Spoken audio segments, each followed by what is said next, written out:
I will repeat once again.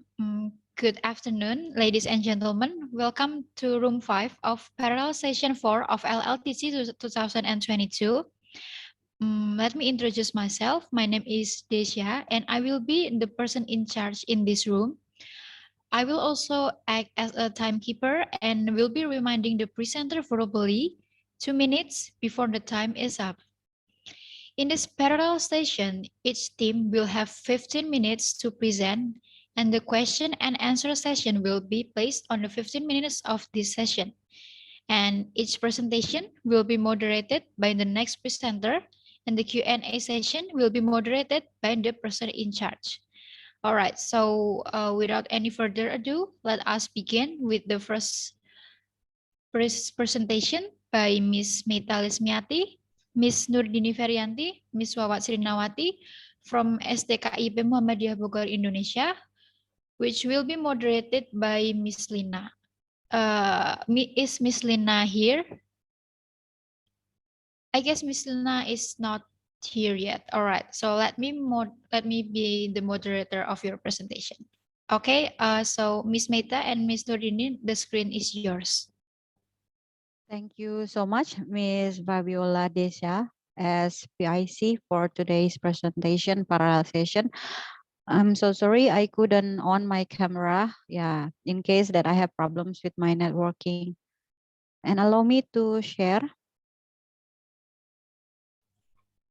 Yes, Miss.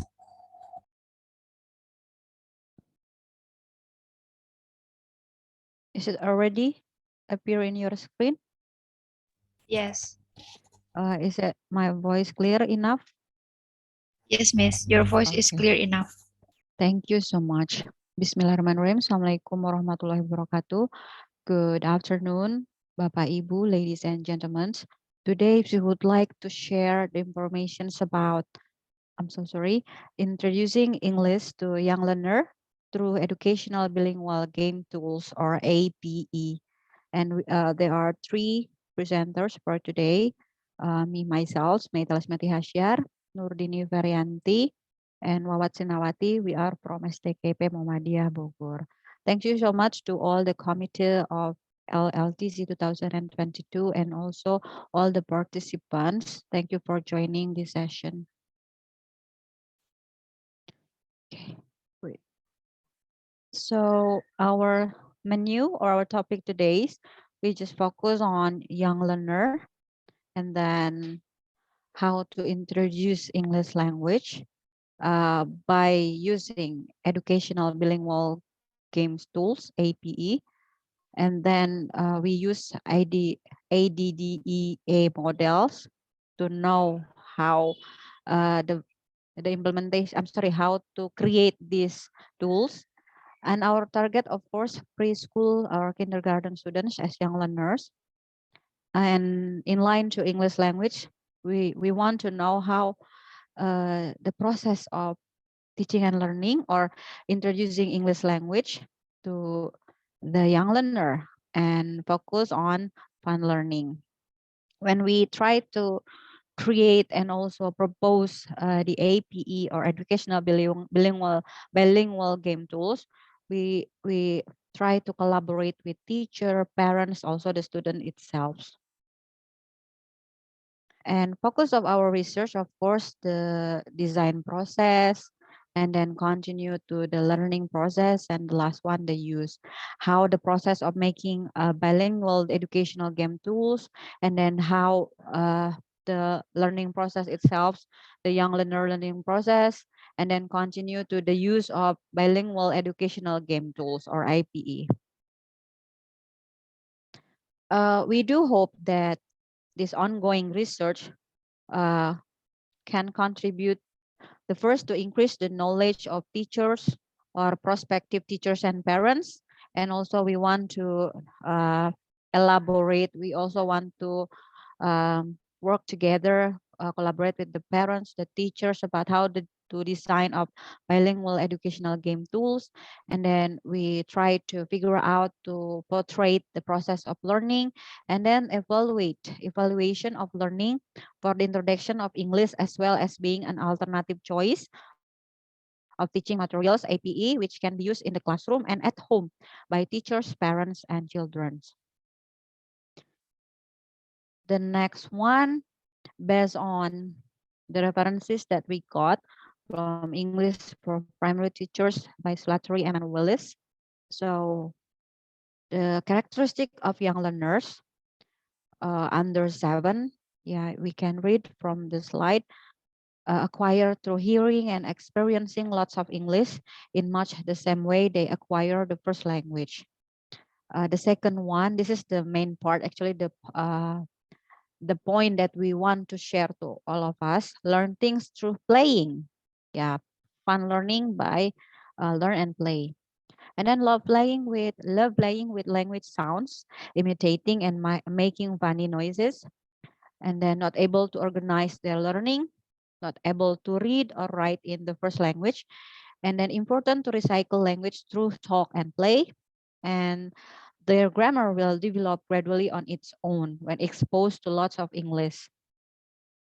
And how about the young learner, the characteristic of young learner from 7 to 12? They are learning to read and write in first language. They are developing as thinkers. They understand the difference between the real and the imaginary. They can plan and organize how best to carry out an activity. They can work with others and learn from others. And they can be reliable and take responsibility for class activities and routines. We just focus on under 7, actually. Most of our participants, the young learner under 7. Uh, some of after apa from sorry from 7 to 12.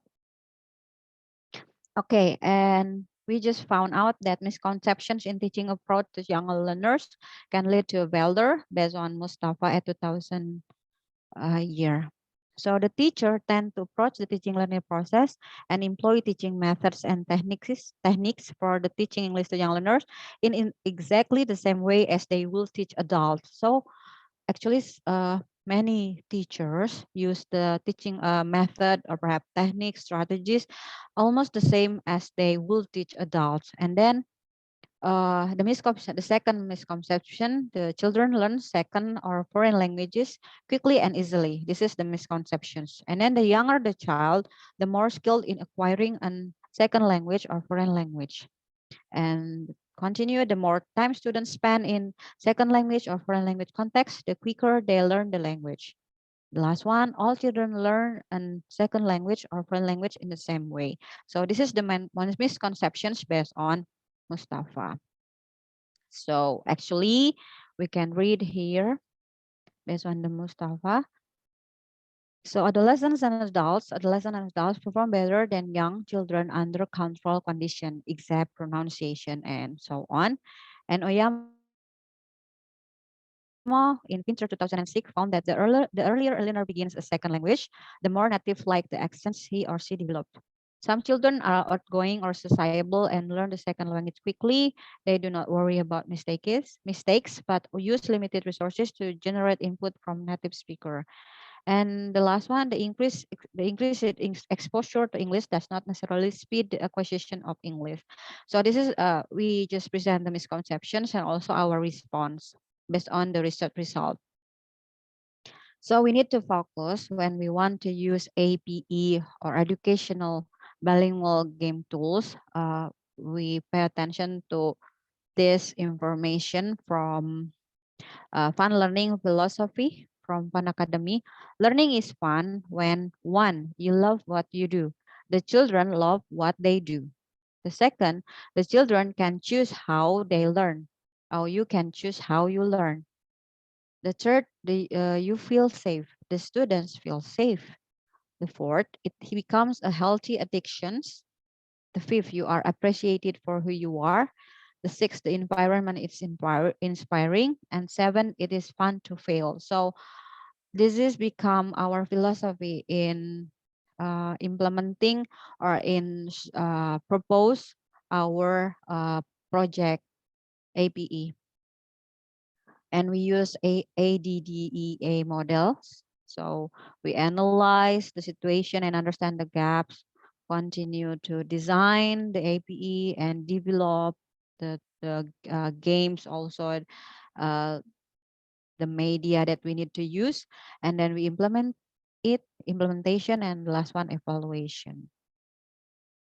So the next part will be explained by Ibu Nurdini Ferianti from Program Studi PK PAUD, and allow her to present in Bahasa Indonesia. Bu Dini, floor is yours. Ya, yeah. Please. Terima kasih Bu Meita. Perkenalkan, saya Nurdini Ferianti. Di sini saya akan memaparkan tentang pengenalan bahasa Inggris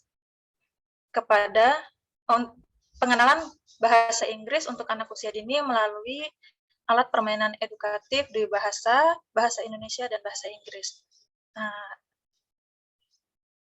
Penelitian ini dilakukan di 3 lembaga PAUD yang berada di wilayah Kabupaten Bogor. 3 lembaga PAUD atau TK tersebut diantaranya adalah PAUD Mutiara, TK Kasih Sayang Ibu, dan TK Aisyah Jasingan. Subjek dalam penelitian ini adalah anak PAUD kelompok B yang aktif mengikuti kegiatan di PAUD atau TK tersebut. Untuk mengapa alasan kami memilih PAUD, alasan kami memilih anak usia 5-6 tahun, karena untuk karakteristik perkembangan bahasa anak usia 5-6 tahun itu sudah bisa menguasai lebih dari 2.500 kosakata. Kosakata yang dikuasai oleh anak itu diantaranya adalah bentuk, ukuran, warna, rasa, dan masih banyak lagi. Nah, di alasan lain memilih anak usia 5-6 tahun ini karena di usia 5-6 tahun ini anak sudah bisa berpartisipasi dalam sebuah percakapan sederhana. Jadi anak sudah mulai bisa mendengarkan orang berbicara dan menanggapi dari pembicaraan orang tersebut. Nah, di sini saya kembali ke alat permainan edukatif yang kami buat di sini, yang kami lakukan di sini adalah yang pertama di sini dapat dilihat di layar bahwa alat permainan edukatif yang pertama adalah puzzle book, di mana puzzle book ini memang dibuat berdasarkan bahan-bahan yang aman untuk usia dini. Di sini menggunakan puzzle book ini seperti yang terlihat di layar, ada potongan-potongan puzzle-nya yang dibuat dengan kardus bekas, bisa juga dengan karton padi dengan ukuran 1 cm. Nah, nanti kardus bekas ini sudah kami bentuk menjadi ukuran sebuah buku. Nah, dari kardus bekas ini dipotonglah menjadi 2 bagian atas dan bagian bawah. Lalu setelah ukuran buku tersebut jadi, di sini kami karena sesuai dengan tema, saat itu adalah tema hewan yang hidup di air. Jadi di sini memperkenalkan berbagai macam hewan yang hidup di air. Jadi di sini kami membuat gambar hewan-hewan yang hidup di air, salah satunya kuda laut dan gurita. Nah, nanti dan setelah gambar ini jadi, itu pun gambar akan dipotong menjadi 2 bagian atas dan bagian bawah. Setelah jadi, nanti gambar ini ditempelkan secara acak di kardus yang berukuran buku sudah jadi tersebut. Jadi pada saat kegiatan bermain di kelas berlangsung, guru menyampaikan kepada anak bahwa memperkenalkan kepada anak tentang pengenalan bahasa Inggris dari hewan yang hidup di air tersebut. Jadi dapat dilihat di gambar bahwa guru mengarahkan anak untuk melihat di lembar pertama buku tersebut hewan apa yang keluar. Nah, cari bagian potongan hewan bagian atas yang sama warnanya dengan potongan hewan yang bagian bawah. Jadi nanti bisa di sini guru meminta anak untuk melihat warna apa yang ada di bawah, potongan bagian bawah. Kalau anak mau mengatakan warna, saya rasa kalau untuk warna pink, anak sudah mengerti untuk pengenalan bahasa Inggrisnya bahwa itu adalah warna pink. Nah, setelah itu, nanti setelah anak menyebutkan warna yang ada pada bagian bawah, anak diminta mencari potongan lain di halaman lainnya. Jadi anak membalikkan buku potongan puzzle tersebut sehingga menemukan potongan yang sama dengan warna bagian bawah. Itu guru menjelaskan kepada anak bahwa ini adalah salah satu hewan yang hidup di air yang biasa. Nanti anak diminta untuk menyebutkan hewan apa. Jika anak tersebut tahu nama hewan tersebut, nanti barulah diarahkan oleh guru bahwa guru memperkenalkan kepada si anak bahwa dalam bahasa Inggris hewan tersebut disebut octopus. Contoh misalnya mungkin ikan dalam bahasa Indonesia. Guru memperkenalkan bahasa Inggris hewan ikan itu dalam bahasa Inggrisnya adalah fish. Nanti di sini guru juga mengajak anak untuk mengucapkan satu persatu huruf yang ada di buku puzzle tersebut. Nah, ini salah satu pengenalan bahasa Inggris. Karena bukan hanya sekedar bahasa Inggris, tapi anak juga tertarik. Untuk anak usia dini, itu dia banyak tertarik dengan hal-hal yang mungkin membuat dia, menurut dia warnanya menarik, bentuknya menarik, gambarnya menarik. Itu salah satu untuk menstimulasi perkembangan bahasa anak. Nah, itu untuk APE yang pertama. APE yang kedua yang kami gunakan itu Smart Arrow. Smart Arrow atau panah pintar yang biasa kita sebut dengan panah pintar. Nah, panah pintar ini kami buat dengan menggunakan kain flanel, terus origami, benang, dan juga kardus bekas yang dipotong kecil-kecil berbentuk kotak. Nah, di sini anak-anak, guru meminta anak untuk memilih satu angka yang dia sukai, lalu menggeser panah tersebut ke angka yang disukai oleh anak. Nah, dari sini guru juga bisa memperkenalkan angka dalam bahasa Inggris. Jadi, walaupun mungkin anak 1, 2, 3 sudah mengenal dari kelas A, di kelas B itu anak diingatkan kembali, diperkenalkan kembali tentang angka-angka tersebut menggunakan bahasa Inggris. Lalu dari angka tersebut, anak diminta mencocokkan mana benda yang jumlahnya sama dengan angka tadi. Nah, dari situ anak di layar ditunjukkan bahwa panah yang kedua itu menunjukkan hewan yang hidup di air, yaitu ikan. Nah, di sini diminta untuk menyebutkan hewan apa itu. Setelah anak menyebutkan hewan ikan, barulah nanti diarahkan oleh si guru dalam mengeja nama ikan dalam bahasa Inggris tersebut. Nah, ini merupakan memang untuk APE ini kita menggunakan APE 2 bahasa karena untuk anak usia dini kadang dalam pembelajaran ataupun kegiatan bermain sambil belajar di kelas, kadang-kadang anak itu mengalami kebosanan. Karena kebanyakan kegiatan di sekolah itu, kegiatan bermain di sekolah tersebut monoton, hanya sekedar bermain atau mungkin membaca buku. Nah, kenapa kami mengambil alat permainan edukatif? Karena ini memang sekaligus memperkenalkan dan memperbanyak kosakata baru untuk anak, khususnya dalam pengenalan bahasa Inggris. Baik, itu saja yang saya paparkan tentang alat permainan edukatifnya. Selanjutnya akan disampaikan oleh Bu Wawat Srinawati. For a moment, Bu Dini, we still have time? Miss Fabiola, I'm sorry. Or actually, it's done. oh, okay, thank you. Yes, Yeah, maybe I'm so sorry. if you still have time later, you can explain your presentation which has not been presented Okay. after the third presenters. Okay. Okay. Thank Thank you you very so much. much. Yeah. Thank you. Yes. Okay. Thank you very much for the first presenter. Now we move to the second presenter. In this second presentation, we have Miss Niputri Skidia Apriani Wibawa from Sanata Dharma University, Indonesia, but unfortunately she could not come today. And now let us watch her recorded presentation.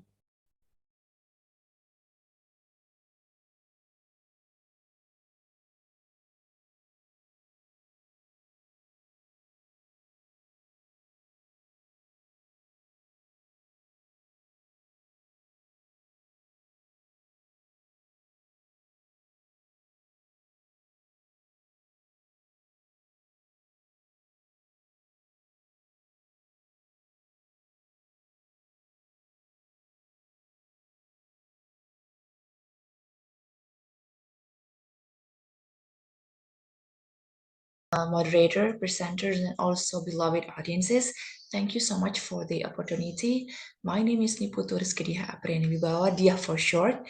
So today, it's a great honor for me to be here to present my research findings. But firstly, I'd like to say sorry because I couldn't attend the meeting lively. So I made this recording. So I made this research together with my lecturer, Miss Rina Astuti Purnamaninggolan M. Home.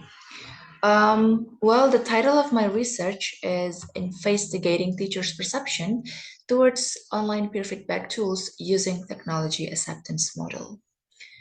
Well, the reasons why I chose this topic, because as we know that we've been struggling a lot in this online learning mode for more than 2 years. The students, the teachers need to adapt quickly with the situation. And currently, technology becomes an essential, remarkable, and impactful tools to support the learning activities. Although everything is going back to offline, everything is going back to normal, but I'm sure that it is still possible to conduct the online learning activities in the future. So according to BAU 2020, revealed that the students had to deal with many problems um, during the online class. For example, like a lack of engagement and difficulties to find the suitable learning activities. Not only the students, the teachers also need to find ways to make the learning process attractive and enjoyable. And one of the ways is to conduct the peer feedback activities. According to PAN 2015, teachers' feedback has not been successfully done because the students only copy the teacher's revision without even considering the meaning of the revision itself. So yeah, conducting peer feedback is suggested to engage the students' motivation in learning. So based on the background that I explained before, I formulated 2 research questions. The first one is, what technological tools are commonly used by EFL teachers to facilitate peer feedback activities among students? And the second one is, what are the EFL teachers' perceptions towards the technological tools in facilitating the students' peer feedback activities? Okay, for the theoretical framework, this is the main theory that are used to measure the teacher's perceptions. It is called Technology Acceptance Model by Davis et al. 1989. So there are 5 variables in this theory. The first one is perceived ease of use. It is the user's perspective probability towards the use of tools or apps will increase their job performance. In other words, that the use of the tools, whether it is easy or not for the users. And the second one is perceived usefulness. It is a measurement to determine the user's perceptions that the tools can give the positive impacts in the job performance. And the third one is attitude towards the use. It is the user's behavior influenced by the strongest belief towards the tools. And the next one is behavioral intention. It is the user's tendency to use the tools. And the last one is actual use. It is the end point where the users actually use the tools. Or in other words, I can say that this is the frequency of the use of the tools, how often the user will use the tools or the applications. Okay, next, for the methodology, so I use a survey design with mixed method data collection, and there were 69 respondents involved in this research. They were English teachers from junior high school, senior high school, and also vocational high school.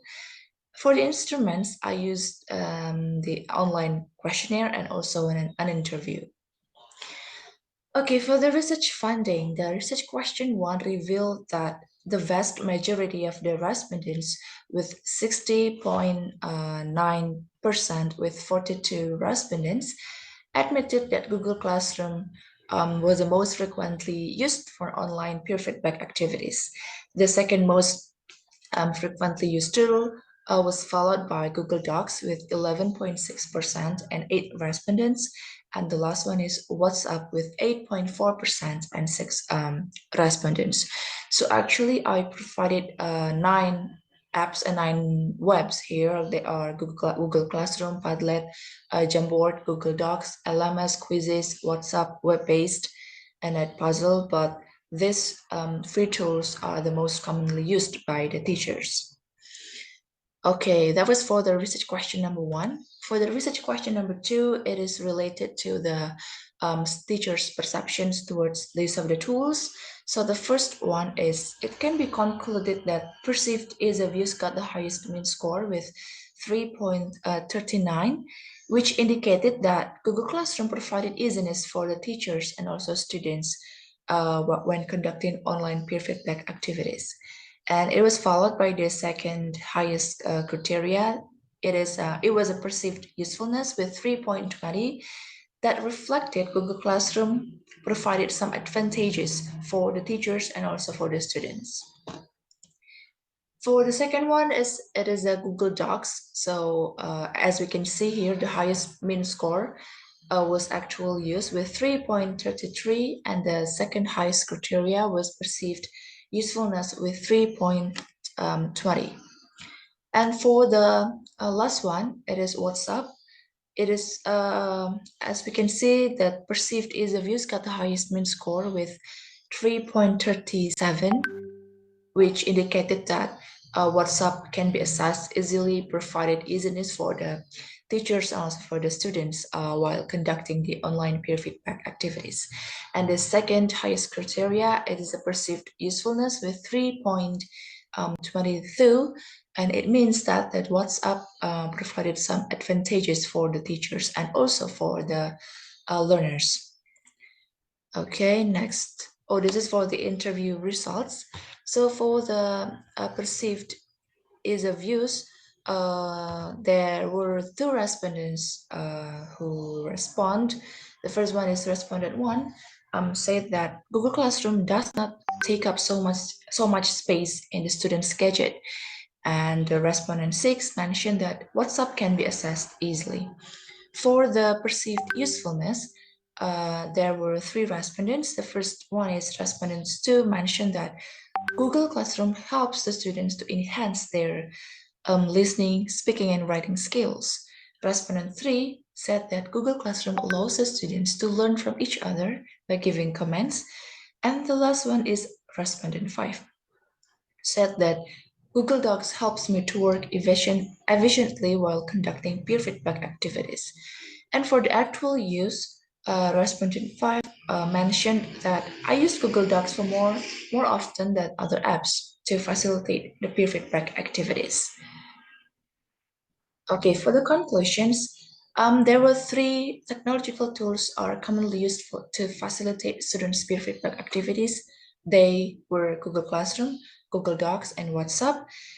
And the teachers showed overall positive perceptions towards the use of the tools to facilitate the online peer feedback activities.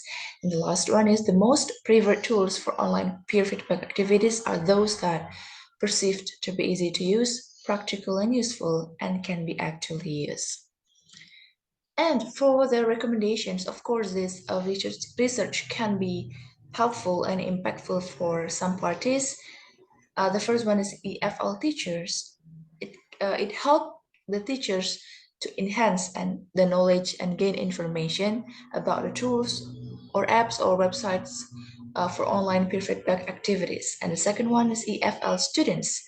So the students can use this research to learn and explore more about the tools, not only for the online peer feedback activities, but also in other learning activities.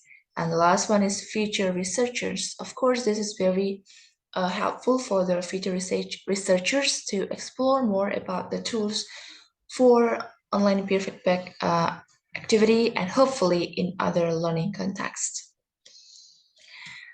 Well, moderator, presenters, and beloved audiences, I think that's the end of my presentation for today. Thank you so much for having me. Thank you so much for the great opportunity, and have a great day. Thank you. All right, that's the presentation from Ms. Niputu Rizky. Now let us move to the third presentation, which will be delivered by Ms. Lina Septianasari. and Miss Dian Fitri from STKIP Muhammadiyah Bogor and Bangka Belitung University, which will be moderated by Miss Meita. Miss Meita, the time is yours. Thank you so much, Ms. Desha, I'm sorry.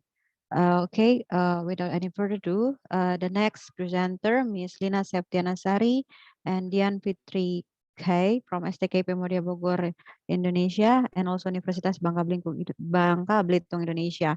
They will present about being an independent learner. What does motivate students in asynchronous class? So without any further ado, the floor is yours, Ms. Lina, please.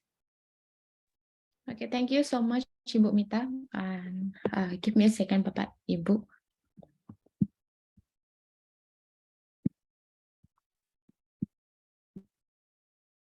Okay. So,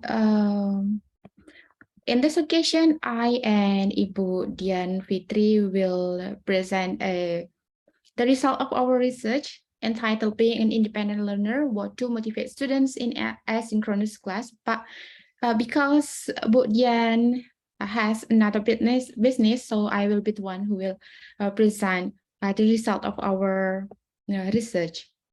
So the background of our study here is started by the COVID-19 phenomenon when we start to deliver the classroom in online basis, and we start to develop a synchronous and asynchronous classes to teach English for our students. And give me a second.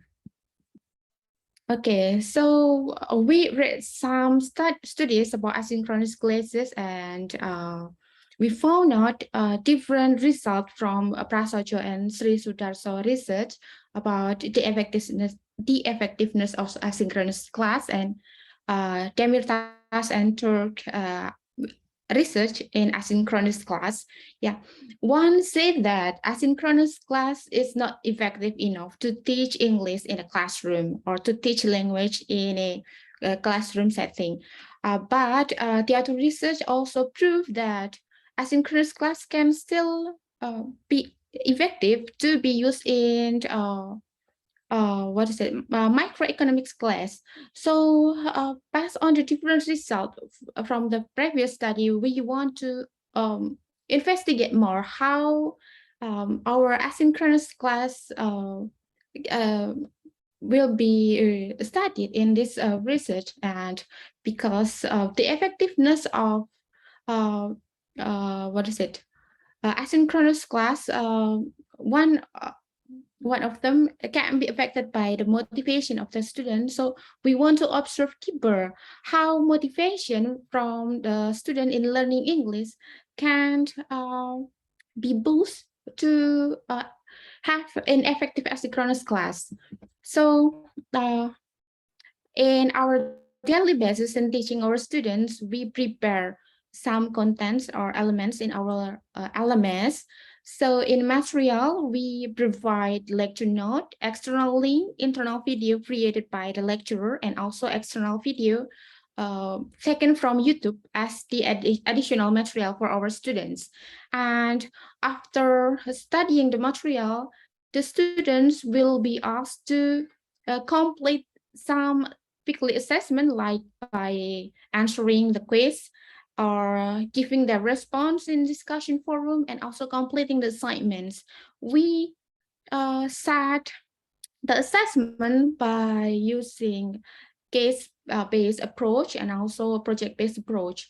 So at the first half semester, they will be they have responsibility to complete some assignment in case-based approach, like what we have on the screen, this one. So in completing the assignment, they can submit their works by using LMS, or we also sometimes combine another platform to as a place for the students to work with the projects.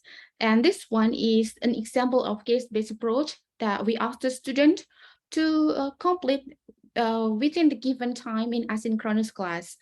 The phenomenon that we find in implementing our approach is that when they have a group project, they can't complete the assignment far before the due date.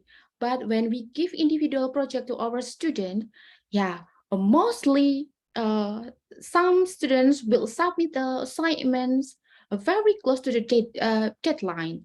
So based on this phenomenon, we want to observe um, several things or elements that can motivate students to learn independently in asynchronous class. And also we want to investigate how students motivate themselves to be independent learners in asynchronous class, because we still want to develop our LMS so that it can provide a better result in during asynchronous class.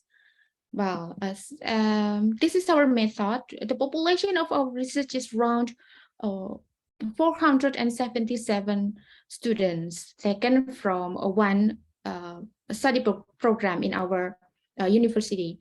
And as the participants, we use confidence sampling to take the participants, and we got 105 participants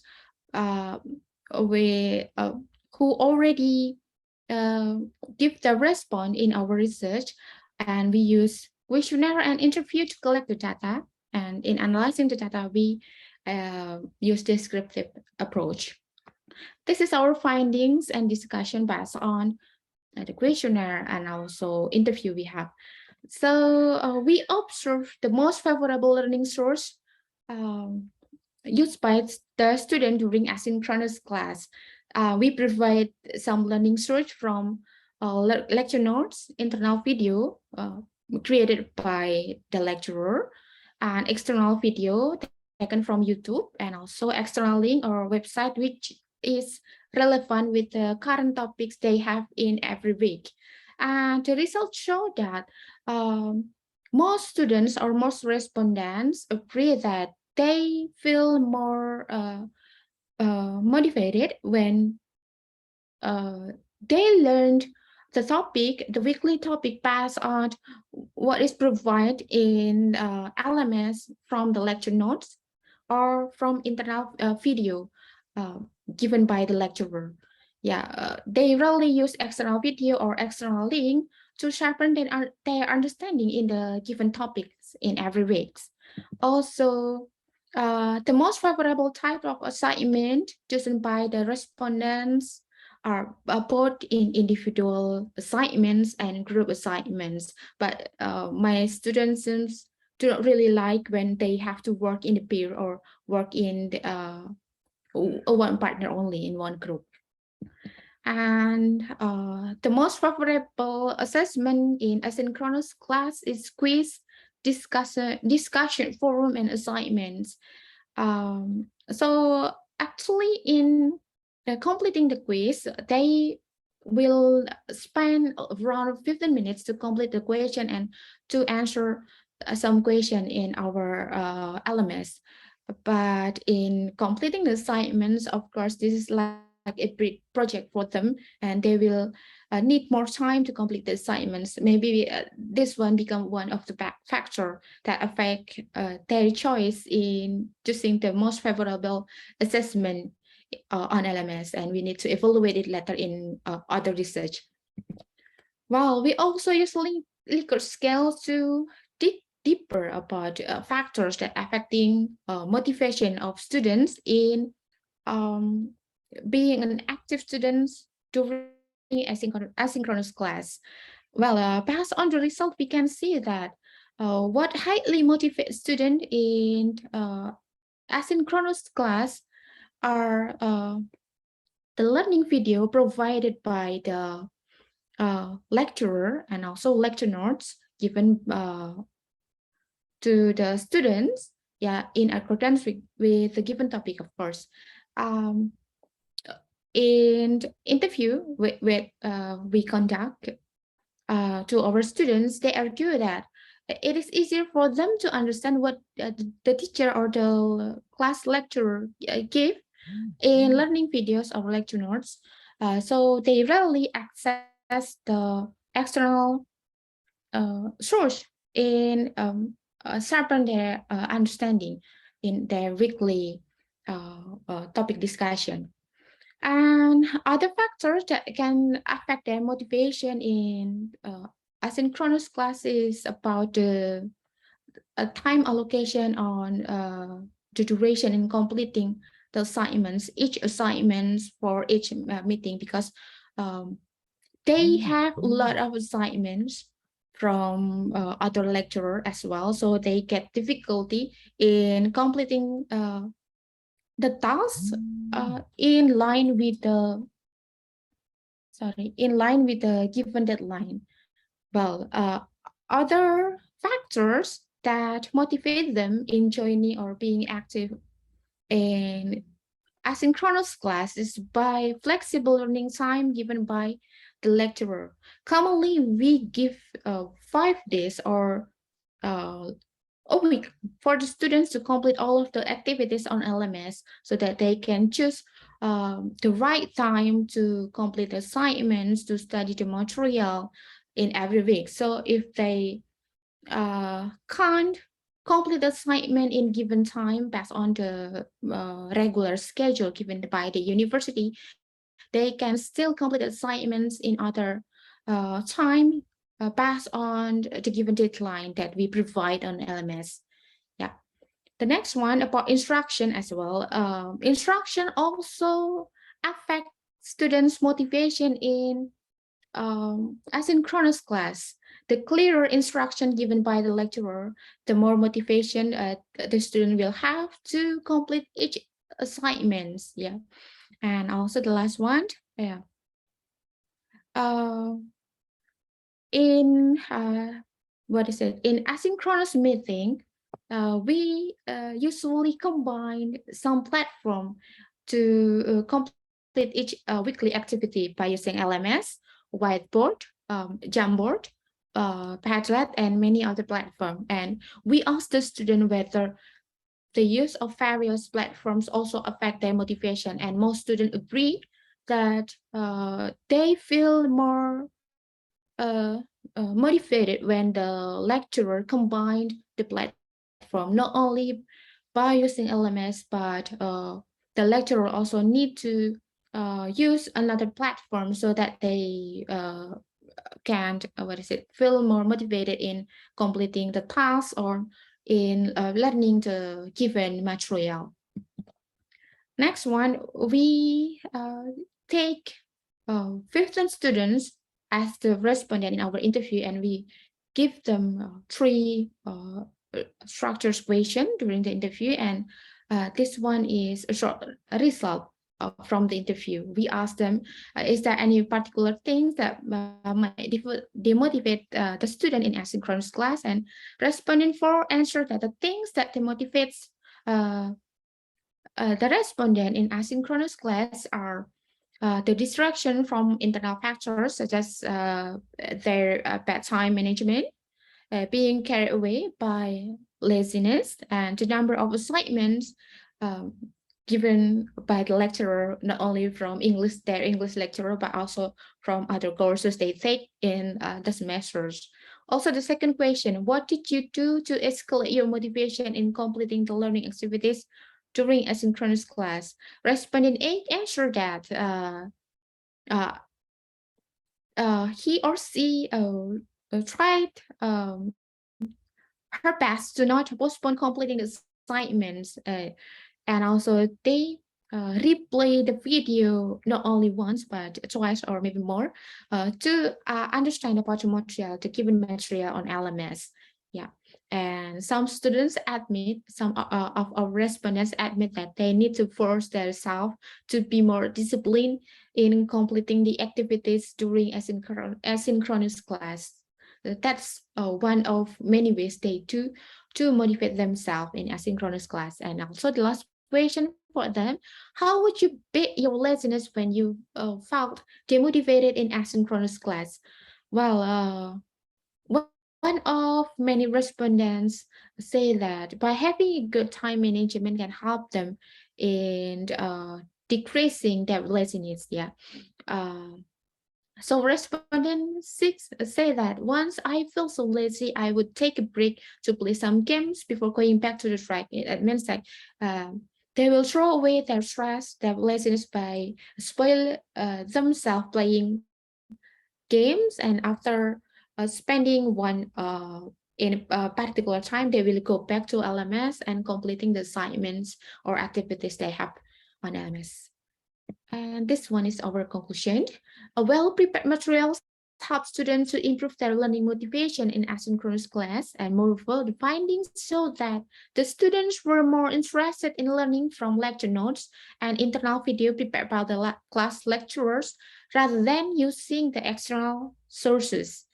Giving enough time allocation or deadline in asynchronous class will constantly help students to manage their learning motivations since they have enough time to learn the material and complete the weekly assessment. And last one, flexible schedule in task completion also becomes a factor in asynchronous class, and they can make they can make the activity runs well during the asynchronous class. I think that's all for my presentation. Thank you for your time, moderator. I give the time back to you. Thank you so much. Thank you so much for such a nice and give us so many insights about asynchronous.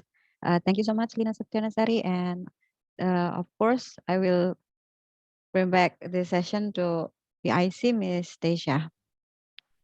All right. Thank you very much, Miss Meta, for being the moderator. Now, let us move to the question and answer session for all the presenters. And please mention your name, affiliation, to whom the question you addressed, and what the question is. Thank you. Is there any question from the participants or from the presenters?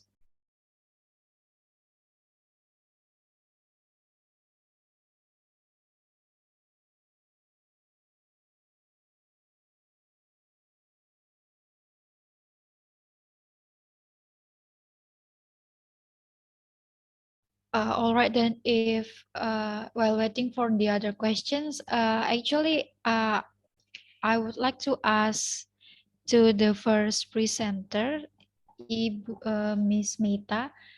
I want to know, do you find any challenges or difficulty during conducting this research? And I know that you use media to teach bilingual to the children. And what if that children feel lazy to learn English? How do you cope with that situation?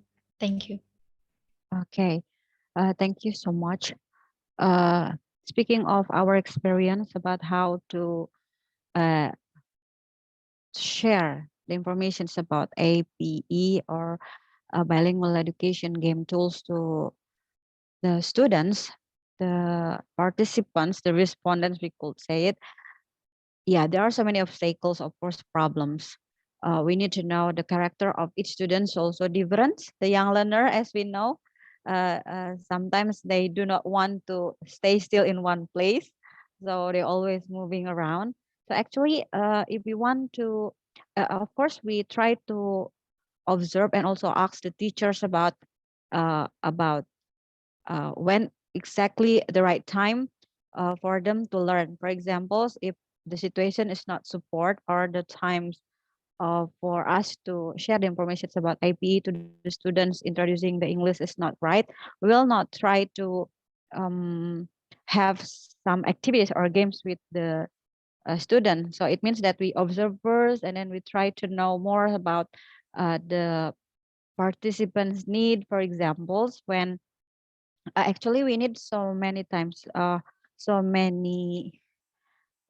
days, weeks to try to know their response.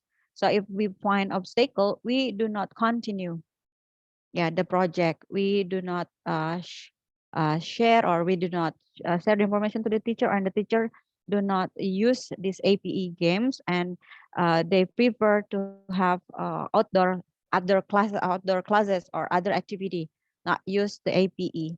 And how to engage them. Of course, there are so many APE. Actually, we only shows 4 or 5. And there are so many actually, Miss. There are so many APE, but we do not put all here in the slide because I think it's too much or too many. So actually, we just put in the middle of the classroom or in the classroom or perhaps outside of the classroom. They choose by themselves. The students pick it. Yeah, they pick it, that game, about that APA, and then we will try to accompany them if they choose that kind of APE. So the teacher, the parents, and also us as of course at that moment uh, as the facilitator or as accompany them to learn about English. It means that we just share so many APE in one class, and then they choose by himself or herself that game. Yeah, it means not we just not give, we just show we will play this kind of games. No, but we, and then as for your information, we made so many APE. It means for one school, we created, we produced uh, until 10 games, 10 APE for each games. For example, if we create puzzle books, we create 10 books. And then we create magic box, we create 10 magic box. As we know that students or at that moment, so many students need the same games, right? They yeah, they attracted to one APE, and when another students or another learners want to know more about that, it can be a chaos actually. So we just try to divide the class into 2 classes, and then at the same numbers, so there will be no, yeah, what should we say, the conflict between them. So of course the exact amount of the AP and also the student. Yeah, and then yeah, the challenges, of course, so many: time management, the characteristic of the students, and actually some of the parents thought that English is not important. Yeah, why do they stated that why do we need to learn about English? Yeah, my students cannot read, cannot write well, so I think it's hard for them to know about English language, but that's our opportunities to uh, inform to the parents, to the, of course, schools, teacher, that we can teach or we can introduce English language in different ways. We use alternative games, not only just digital in handphone or cell phone or mobile phone, smartphone. As we know that our challenges today, many students interested to play a game using apps. Yeah, digital games means rather than the APE. So we need to think creatively how to produce or how to make this kind of APE based on, we just do library research. We of course we observe, we try to figure out the characteristics of the students, and yeah, you can see there are several favorite of APE that already presented. I hope it can answer your questions, Miss Desha. Yes, yes. Thank you, Miss Mita, for answering my question. So, My pleasure. you made 10 APE, and then the students chose what they like, and Yeah. but there is one what is that? Uh, Satu kecenderungan. Mm, They like that one game the most, then the other 9 is just yeah. For example, like this one, I will show you. This is the APE. Okay. This one, can you see? oh yeah, it looks like a binder, a handmade binder. Yeah. Mm, about bilingual. Oh, how to show it? Wait for a moment. So like this, Miss. Mm, for example, I put kuda laut here and also how to spell it, how to say it, how to pronounce it. But actually the image or picture is not matched. So the students or the children should open it again and again and try to Oh, find kuda laut. Yeah. actually, that's really fun for Yeah. the students. Motorik, yeah. Yeah, Kuda they laut see the like. pictures. They learn. They also learn how to spell. What is Yes. that English of that Yeah, and we put the animals? the explanations about how to spell it and the meaning. Yeah, very interesting, Miss Meta. Yeah. Maybe later if I teach PAUD, I will follow your your media Okay. to teach Yeah. my students. Actually, we tried to make a book, about APE from the recycles or the reused things. Oh, We will create a book. So perhaps if we already publish, I need your phone number, or perhaps we will send it to you. okay. Thank you very much, Miss My Meta, for the pleasure. offering. Yeah. Okay, maybe it's time for getting back to the for the main room. Ladies and gentlemen, thank you very much for our warm discussion. Thank you very much for sharing your research. And after this, please kindly leave this break room and return to the main room for the last plenary session. Thank you very much for your fruitful discussion and have a nice day.